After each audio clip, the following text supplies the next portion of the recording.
me. Hey folks, it's Bob from Mountain Crest Farm. Whew. How y'all doing today? No, this is not a coffee chat. It's about 9 o'clock at night, a little bit late for a coffee chat. It is a, where'd it go?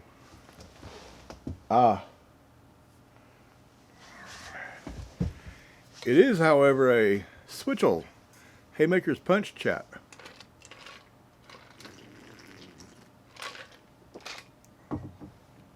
Oh, that was only once. You know who I'm talking to, don't you? My phone's making funny noises. Somebody just sent me a text.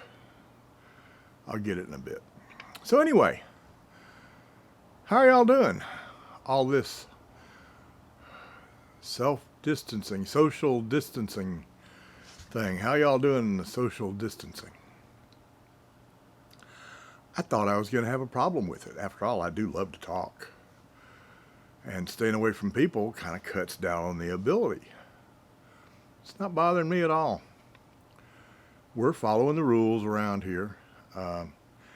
Cindy works at Walmart, which sells groceries. So it's okay for Walmart to be open. So she is okay going to work. It makes her a little bit nervous going to work. Worried about getting COVID-19 and bringing it home to me with the health issues, which we'll touch on in a minute. And Sarah works at Ingles, which is a regional supermarket chain here in the southeast, and so they sell groceries, so Sarah can go to work. And me, I didn't realize just how little I went anywhere. And I got to thinking about, I go to my doctor's appointments. I go to the hospital for tests when I need them. I go to the grocery store occasionally. That's about it. I like it here.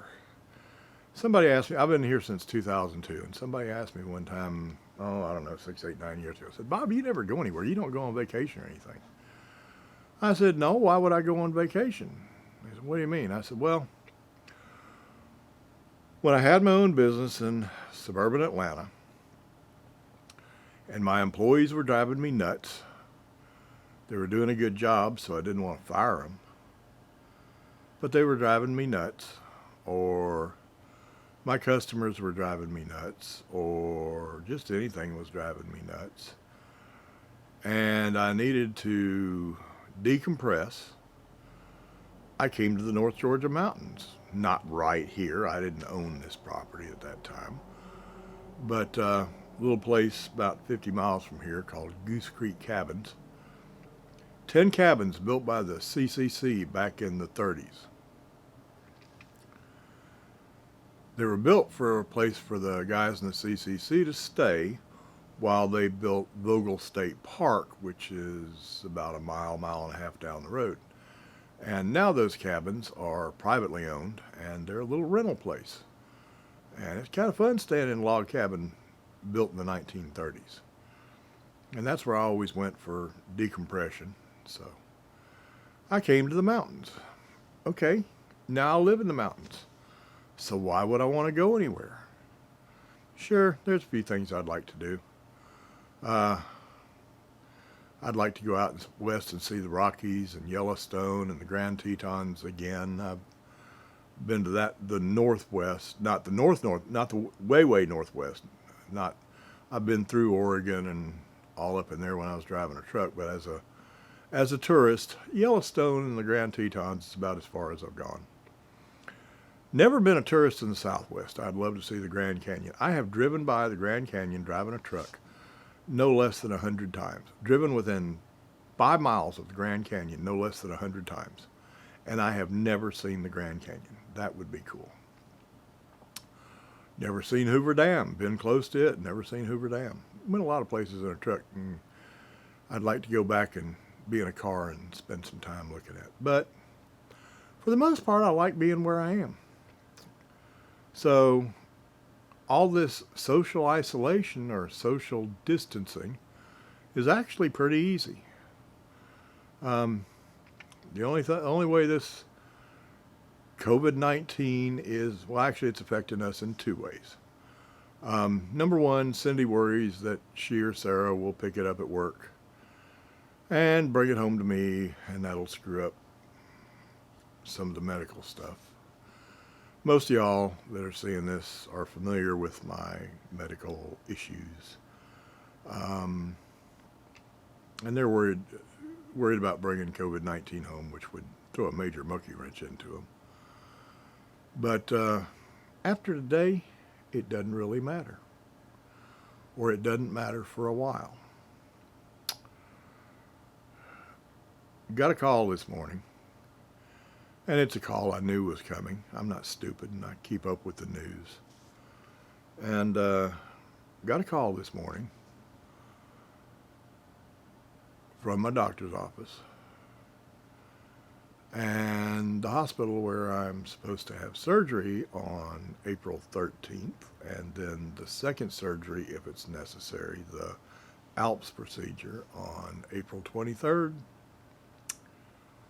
Well, they're not canceled, but they are postponed indefinitely. It's kind of a two-edged sword.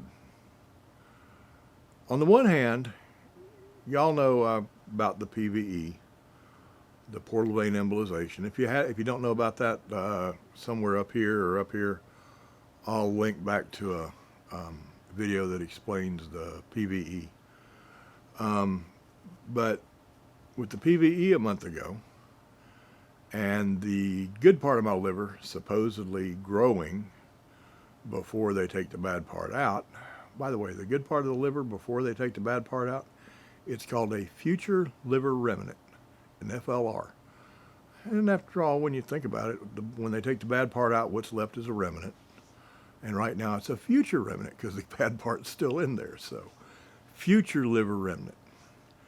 So the good part of the whole thing being canceled, delayed, whatever you want to say, is the FLR has more time to grow.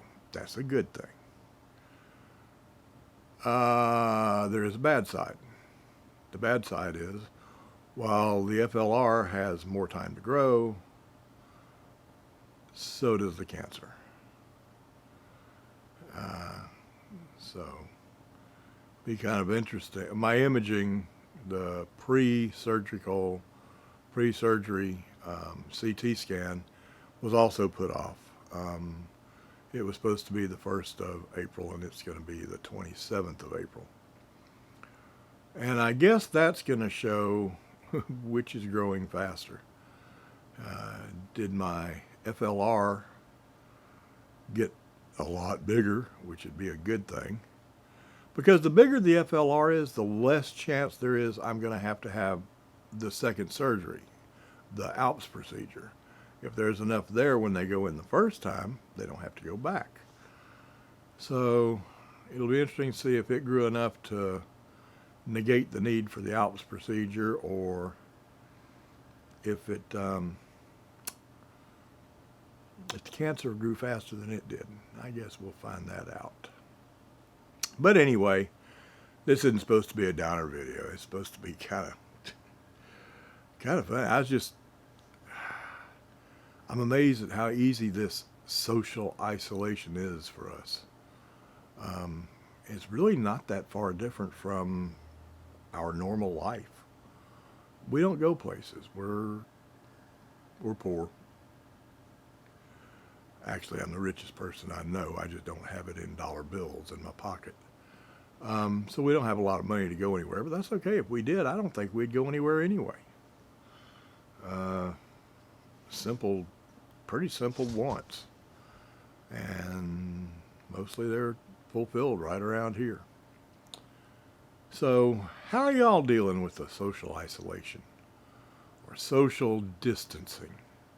Not isolation. I mean, we're not supposed to be hermits, but supposed to be all, one place, just family and everything.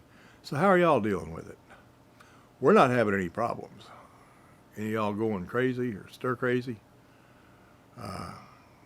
It's a good opportunity to do something you probably hadn't done in a long time. When was the last time you got out a deck of cards and played cards with your significant other, your wife, your husband, or maybe your kids? Or drug one of those games off the shelf that you haven't played in forever, you know, like Candyland, or if the kids are older, Monopoly, or something like that. When was the last time you read a book? I mean a book. I don't mean read something online. I mean, when was the last time you picked up something that was ink on paper and read it? Too long for me, except for that book I showed you in the live stream Sunday, that Mike Rose book. Except for that and my Bible. It's been a long time since I read anything that was ink on paper. It's a good time to do that.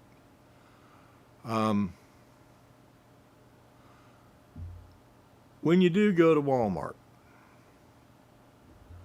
or Publix or Kroger or Albertsons or IGA,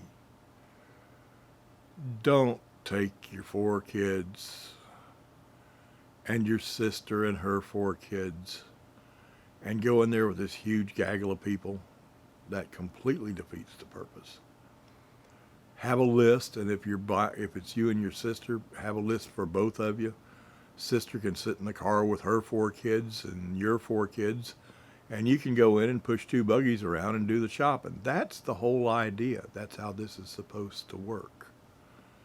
Do your shopping, get back in the car, and go home.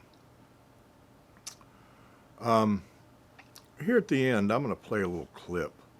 Well, several little clips. And then I'll probably put an outro on the end after it. But something I saw today that just totally torques my butt and scares me, because what I'm fixing to show you here, it's things like this that gets way more people sick than should, and way more people sick than should be getting sick, is why my surgery got delayed today.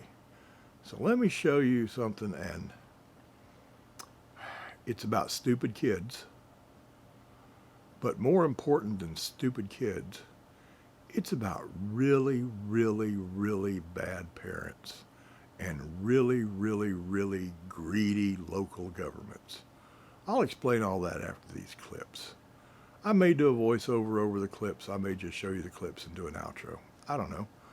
I'll make up my mind when I get to that point. Take a look at these. Tell me what you think. If I get corona, I get corona. At the end of the day, I'm not going to let it stop me from partying. You know, we've been waiting for Miami spring break for a while. About 2 months we've had this trip planned. 2-3 months. So we're just out here having a good time. Whatever happens, happens. Like, it's really messing up with my spring break. What is there to do here other than go to the bars or the beach, and they're closing all of it? It's really messing up. I think they're blowing it way out of proportion. I think it's doing way too much. Doing us bad. We need a refund. This virus ain't that serious. It's serious. It's more serious things out there like hunger and poverty, and we need to address that. Yeah, I mean, we planned this a long time ago, and it was kind of up in the air if we still go, but like, we're here. I just turned 21 this year, so I'm here to party, so it's kind of disappointing, but we're just making the most of it. We met these other people in our little Airbnb spot, so we're just hanging out with them and trying to get drunk before everything closes. We're just trying to roll with the boy. We're just living for the moment. We're just gonna do what happens when it happens. When stuff closes, we're gonna do it when it closes. But besides that, we're just trying to have just living for the moment. Just living for the moment. Just living for the moment.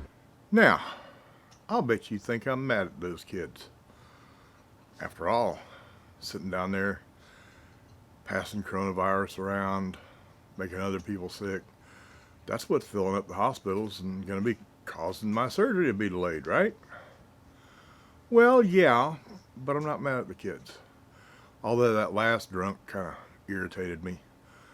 Living in the moment, that's what kids do, but at 65 years old, I look at kids doing that and it just really irritates me.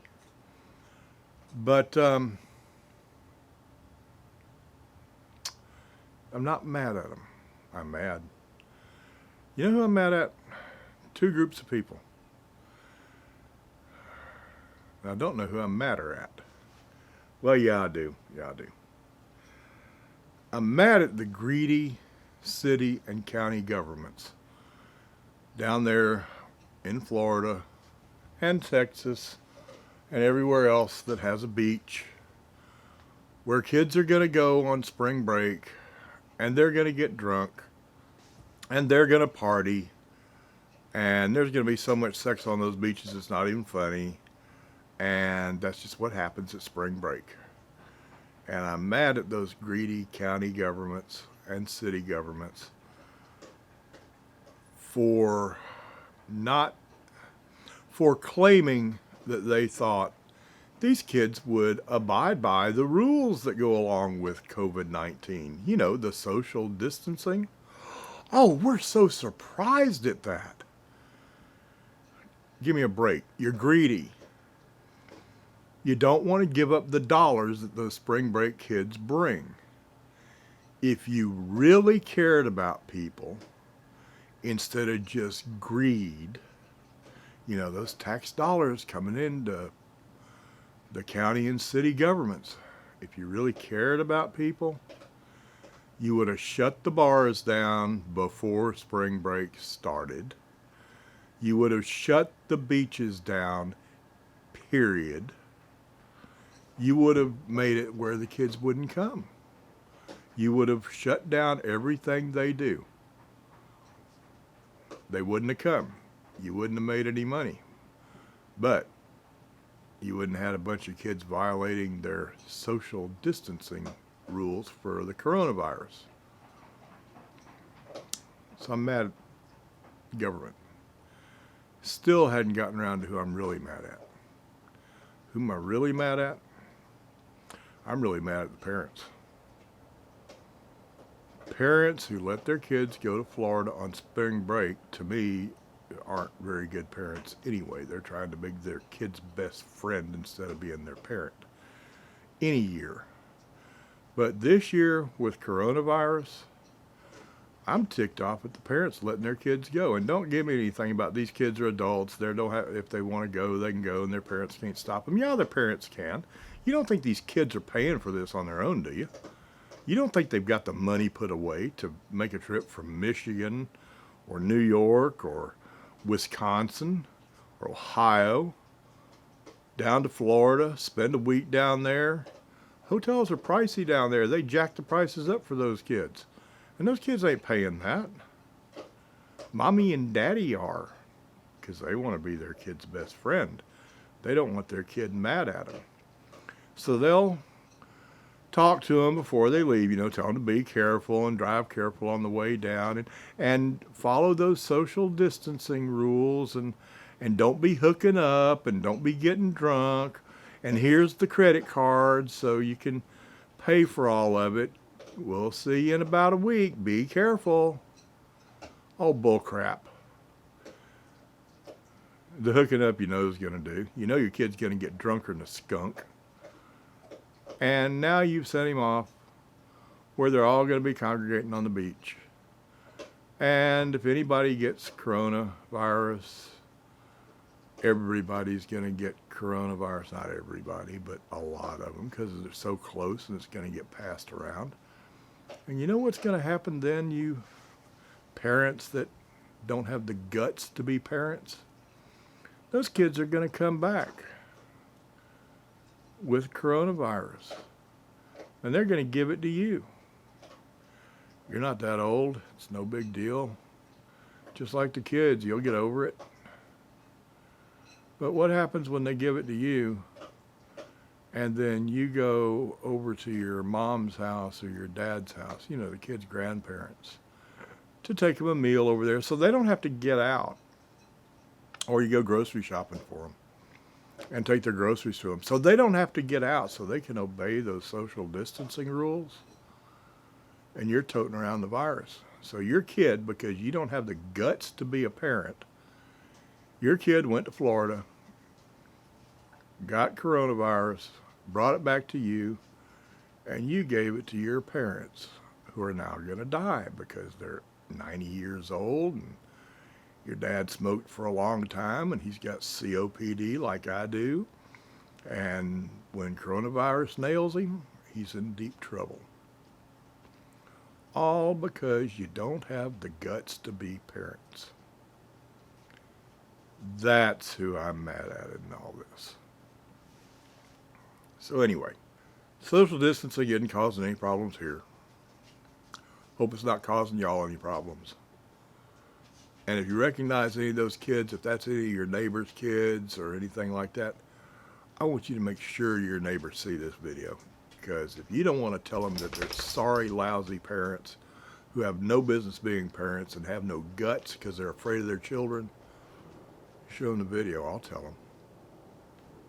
But anyway, that's about it for today. Always remember two things. You know, those simple rules for a fantastic day, week, and month, and year. Always remember those two things, and it makes it a whole lot simpler. The tomb was empty. He is alive. Oh. If you like my video, give me a thumbs up down there at the bottom. If you don't, give me a thumbs down and tell me why. If you're not a subscriber, if you're a parent of one of those kids down there at spring break, you sure ain't going to want to subscribe now. But if you do happen to like the video, hit the subscribe button down there. Ring the little bell so you'll get notifications when I do another video. And those two things, don't forget those two things. Makes it real simple having a great day. And I will see y'all the next time. Have a great evening.